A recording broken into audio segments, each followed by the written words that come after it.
আসসালামু আলাইকুম সবাইকে, welcome back to my another new video. দেশ এবং দেশের বাইরে যে যেখান থেকে দেখছেন সবাইকে ঈদ মোবারক। তো যেহেতু ঈদ আর ঈদে ঢাকা শহরে বের হওয়ার মতো তেমন কোনো আশেপাশে আসলে তেমন কোনো ঘোরার মতো স্পেস ছিল না, সেজন্য ভাবলাম এবারকার ভ্রমণটা মেট্রো রেলে হোক।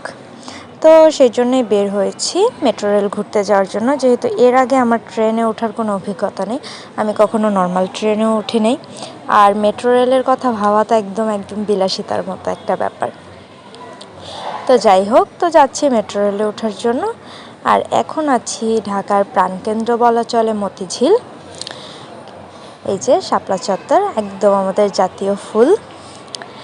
ঢাকার আশেপাশের চারিদিকে তাকালে মনে হচ্ছিল যেমন একদম নীরবতার চাদর গায়ে দিয়ে বসে আছে ঢাকা। কোনো যানজট নেই, মানুষের কোলাহল নেই, একদমই শান্ত একটা পরিবেশ।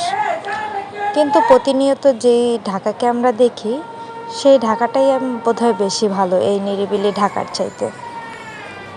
তো এই যে চলে আসছি মতিঝিল, আর মতিঝিল থেকেই শুরু মেট্রো স্টেশনের যাত্রা। তো আমরা এখান থেকে আমাদের যাত্রাটা শুরু করব। আসলে আমাদের কোনো গন্তব্যস্থল নেই যে আমরা আসলে কোথায় যাচ্ছি আমরা জানি না। আমরা যেহেতু মেট্রো ভ্রমণ করতে আসছি, সেজন্য আমাদের ইচ্ছে ছিল যে মেট্রোর একদম মতিঝিল থেকে একদম লাস্ট স্টপেজ যেখানে আছে, উত্তরা, সেখানে যাওয়ার। তো দেখি এখন টিকিট কেটে কোথায় কি যাওয়া যায়। আর এই তো মেট্রো রাস্তা থেকে একটা ফ্লোর উপরে উঠে গিয়ে হচ্ছে মেট্রোর স্টেশন।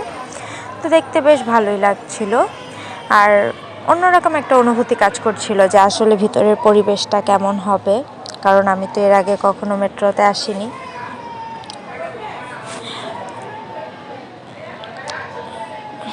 তো এই তো চলে আসছি মেট্রোর ভিতরে। আর ভিতরে এখানে অনেক কিছু লেখা ছিল যে এখানে ধূমপান করা যাবে না, বাইরের খাবার দাবার কোনো কিছুই খাওয়া যাবে না, নানান ধরনের বিষয় দিয়ে এখানে লেখা ছিল। আর কিন্তু ভিতরে আসার পরে আমি একদমই চমকে গেছি যে এত মানুষ, যে ভিতরে আসার পরে যে এত মানুষ দেখবো এটা ভাবিনি। ভেবেছি আসবো, টিকিট নিব, বেশি মানুষের যানজট হবে না, কিন্তু এখানে এসে দেখি যে অনেক মানুষ এখানে টিকিটের জন্য অপেক্ষা করছিল। আর এই অবস্থা থেকে ভেবেছিলাম যে আজকে বোধহয় আর মেট্রো জার্নি করা হবে না, কারণ যেহেতু এত মানুষ, টিকিট পাবো কি না বা টিকিট কাটা হবে কি না। কিন্তু আসলে এগুলো এত কিছু ভাবতে ভাবতে খুব বেশি একটা সময় লাগেনি, খুব তাড়াতাড়ি টিকিটগুলো সংগ্রহ করতে পেরেছি আমরা। আর এই টিকিটগুলো কিন্তু আমাদের নিজেদেরকেই কাটতে হয়েছে, এই ব্যাপারটা খুব ভালো লেগেছিল। যদিও বা ভিডিও করা হয়নি, কারণ হচ্ছে গিয়ে লাইনে সিরিয়ালে অনেক লোকজন ছিল। যদি এই টিকিট কাটার ভিডিওটা করতে যেতাম তাহলে হয়তো বা তারা বিরক্তি বোধ করতো, এই জন্য আর এটা করা হয়নি।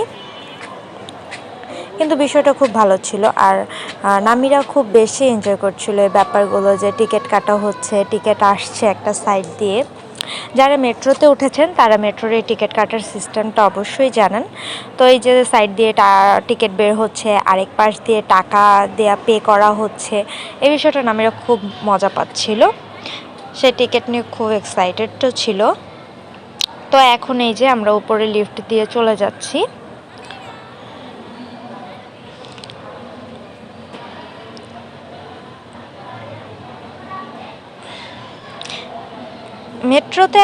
মেট্রো স্টেশনে আসার পরে আপনি কিছু সময়ের জন্য ভুলে যাবেন যে আপনি বাংলাদেশের ভেতরে আছেন, মনে হবে বাইরের কোনো কান্ট্রিতে আপনি আছেন। সেখানকার পরিবেশের মতোই মনে হবে অনেকটা। খুব পরিষ্কার পরিচ্ছন্ন চারিপাশ, খুব ভালো লাগছিল দেখতে।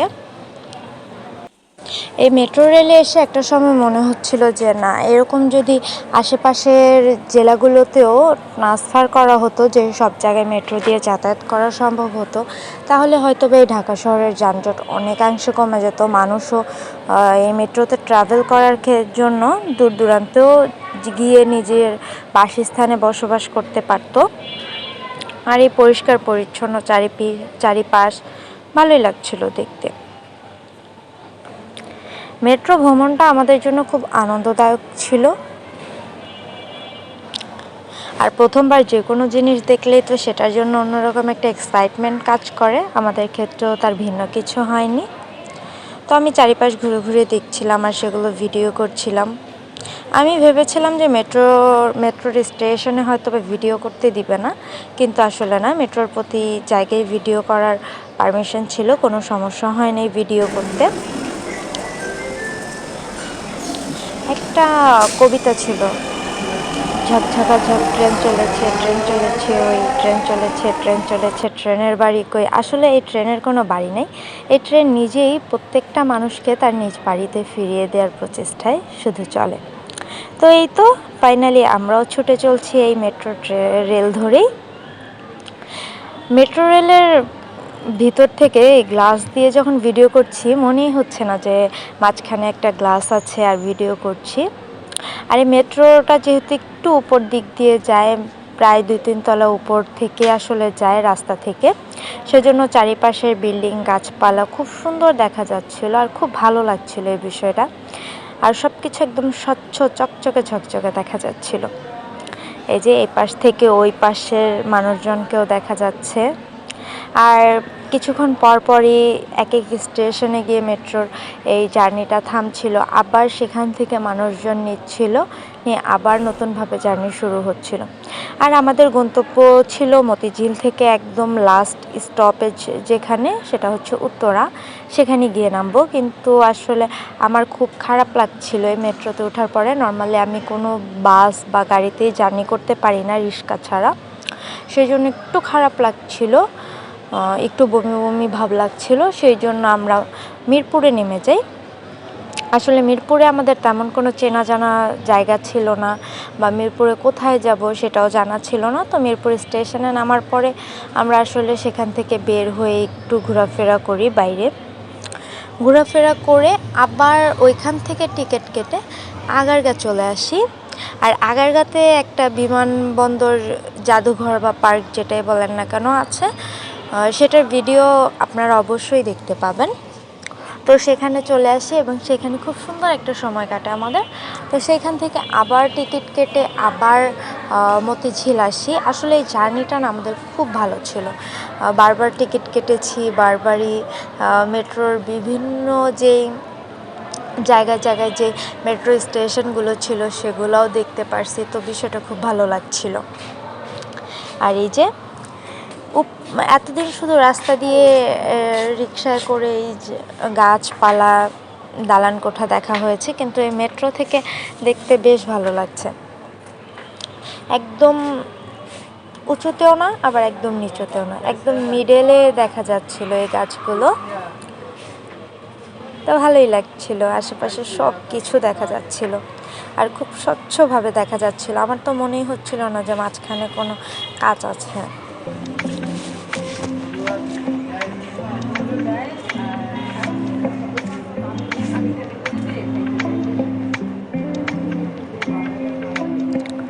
তো এই যে চলে আসছি মিরপুর স্টেশন, এটা মিরপুর স্টেশন। আর মিরপুর স্টেশনে এসে আমরা নেমেছি। যেহেতু আমার খারাপ লাগছিল, তো এখন একটু বের হব। নামিরার খুব ভালো লাগছিল যে বের হওয়ার সময় যে টিকিটগুলোকে এইভাবে দিয়ে দিতে হচ্ছিল, সে খুব মজাও পাচ্ছিল। তো মিরপুরে তো আগেই বললাম যে মিরপুরে আসলে আমাদের চেনা জানা তেমন কোনো জায়গা ছিল না। আর যেহেতু এখন ঈদের সময় তেমন কোনো রেস্টুরেন্টও ওপেন ছিল না। তো সেই জন্য ওইখান থেকে আগারগা গিয়েছিলাম। আর আগারগার ভিডিওটা এখানে আমি অ্যাড করিনি, ওইটা ইনশাল্লাহ সামনে আপনাদেরকে দেব, আপনাদের নিশ্চয়ই ভালো লাগবে। আর এই তো এখানে এসে আবারও সেম টিকিট কাটতে হয়েছে। কিন্তু এই যে একটা বিষয়, এখানে ওয়াশরুম, আর ওয়াশরুমে ইউজ করার জন্য এখানে পে করতে হয় 10 টাকা করে। এই বিষয়টা আমার একদমই ভালো লাগেনি, যে আসলে এখান থেকে আমি টিকিট কাটছি, এখান থেকে জার্নি করছি, তো এক্সট্রা কেন এখানে ওয়াশরুম ইউজের জন্য টাকা পে করতে হবে, সেটাই আসলে আমি বুঝতে পারলাম না। তো এই যে এরকম 15 মিনিট পরই মেট্রো আসছে যাচ্ছে, আসছে যাচ্ছে, এভাবেই চলছে মেট্রো স্টেশন। আর আমরাও এখানে ট্রেনের জন্য এখন অপেক্ষা করছিলাম, কারণ আমাদের এখন এখানে গন্তব্যের শেষ, আমরা এখন এই তো উঠে পড়েছি মেট্রোতে। আর এখন আমরা যেখান থেকে আমাদের জার্নিটা স্টার্ট করেছিলাম সেটা হচ্ছে মতিঝিল, আর আমাদের এই জার্নিটা এখন মতিঝিল গিয়েই শেষ হবে। তো যাদের আমার ভিডিওটা ভালো লাগছে বা যারা আমার ভিডিওটা দেখতে পছন্দ করেন আর আমার ভিডিওটা যারা নতুন দেখছেন, অবশ্যই একটা লাইক, কমেন্ট এবং শেয়ার করবেন এবং অনেক অনেক দোয়া করবেন। ভালো থাকবেন, সুস্থ থাকবেন। সবাইকে ধন্যবাদ ভিডিওটা দেখার জন্য। Thanks for watching.